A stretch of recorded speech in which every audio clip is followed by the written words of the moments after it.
सुंदर दिसावं असं प्रत्येक स्त्रीला वाटतं. मग वय वर्ष 35 असो, 40 असो किंवा अगदी 18 वय असो. आणि या सौंदर्याला बाधा करणारा सगळ्यात महत्वाचा घटक चेहऱ्यावरती येतो आणि तो म्हणजे पिंपल किंवा मुखदूषिका. आणि मुखदूषिका याच्या संदर्भात बरेच लोक बऱ्याच ट्रीटमेंट घेतात, बऱ्याच डॉक्टरांकडे जाऊन येतात.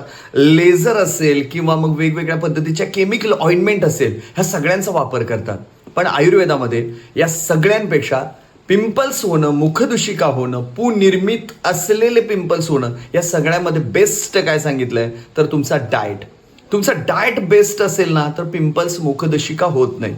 तुमच्या शरीरामध्ये पुनिर्मिती जास्त प्रमाणात झाली तर ती पुनिर्मिती कुठून ना कुठून बाहेर येणार. मग एखाद्याला किस्तूड आहे तर ते होणार, त्याच्यामधून त्या किस्तुडामधून ह्या जखमा बाहेर येणार, पस फॉर्मेशनची एखादी गाठ होणार किंवा वेगवेगळ्या पद्धतीचे बॉईल जे आहेत ते लोकांना उठत असतात.